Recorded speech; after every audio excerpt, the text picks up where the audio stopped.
Rumah tangga yang baik itu teman-teman, atau cinta yang baik itu bukan cinta yang saing, tapi yang saling. Bukan yang menuntut, tapi yang menuntun. Cinta terbaik bukan dia yang siap menunggumu saat di puncak, tapi cinta terbaik adalah dia yang siap menemanimu saat mendaki. Catat, hari Kamis statusnya itu. Dan jangan diulangi dari pohon dari akhir manggil. Jadi cari kebersamaan itu teman-teman sekalian. Dan itu hanya akan bisa didapatkan dengan jalan apa? Jalan iman, jalan ilmu. Soleh. Carilah laki-laki yang soleh. Maka laki-laki yang soleh tidak akan menjerumuskanmu pada perkara yang salah. Kalau dia sudah tahu bahwa titik akhir dari sebuah cinta itu adalah pernikahan, maka dia akan menyegerakan pernikahan itu. Maka teman-teman sekalian, jangan tertipu dengan rasa cinta sebelum menikah.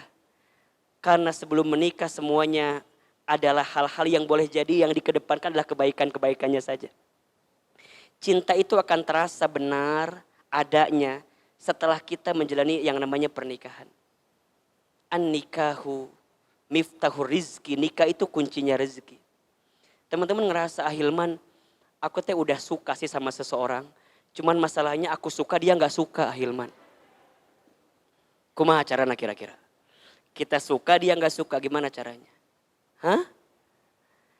Seseorang akan berusaha sekuat tenaga untuk bisa meraih cinta dari orang yang dicintainya.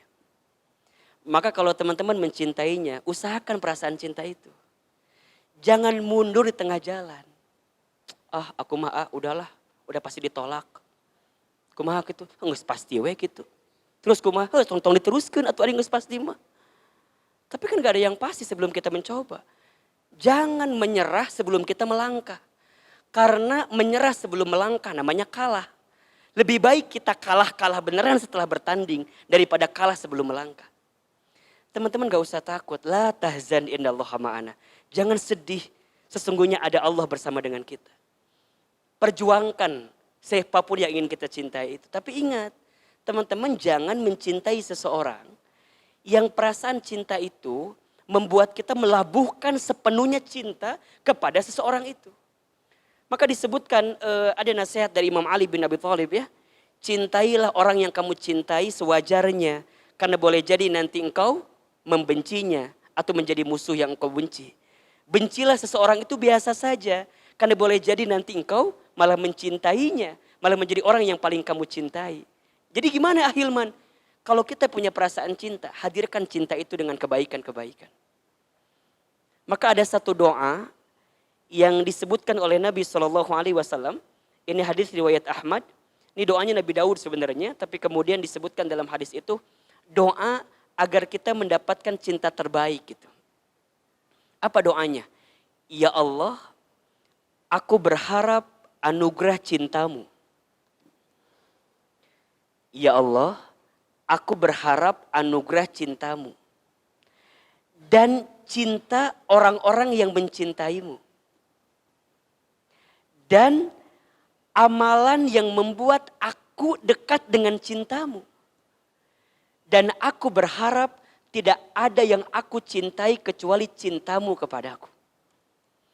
Jadi minta doanya apa? Ya Allah, berikan kepadaku cinta apa? Cinta kepadamu. Jadi kita cari keadaan yang membuatnya bisa makin cinta ke Allah. Setelah itu apa? Cinta dari orang yang mencintaimu. Maka ada satu nasihat dari almarhum ya, Murabi Ustadz Arifin Ilham. Nasihatnya bagus sekali. Jangan pernah mengajari istrimu untuk mencintaimu. Tapi ajarilah istrimu untuk mencintai Allah. Karena saat dia mencintai Allah, maka dia tidak akan pernah menyakitimu. Ajarkan keluarga kita mencintai Allah, mencintai Rasulnya, mencintai syariat Allah, agama ini. Maka apapun yang terjadi nanti akan menjadikan kita lebih cinta dalam keluarga kita.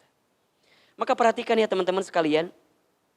Ayat surat Ar-Rum ayat 21 yang sering dijadikan ayat dalam pernikahan itu ya. Diawali dengan kalimat apa? Wa min ayatihi kan. Dan di antara tanda-tanda kekuasaan Allah. Apa maknanya? Dan di antara tanda-tanda yang bisa mendekatkanmu dengan Allah. Ini poinnya nih, ini poinnya. Kalau teman-teman ingin mendapatkan rumah tangga, rasa cinta yang nanti kesananya ajwajan litaskunu ilaiha sakinah. Wa ja'ala bainakum mawaddata wa rahmah. Mawaddah rahmah. Jadi kalau kita pengen punya cinta yang sakinah, mawaddah wa rahmah, maka jalan utama yang harus teman-teman tempuh wa min ayatihi. Gimana caranya saat kita bersama dengan orang yang kita cintai, membuat kita makin dekat dengan Allah Subhanahu wa taala.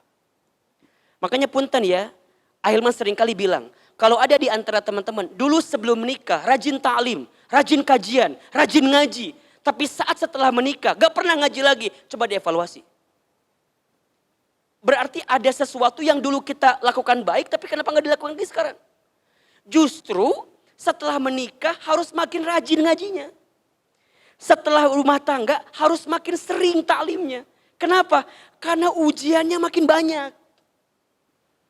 Betul apa enggak? Cek saha.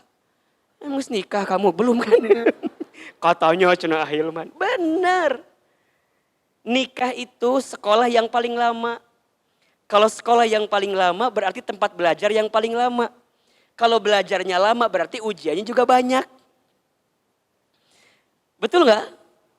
Wajar nggak rumah tangga itu ada masalah? Wajar.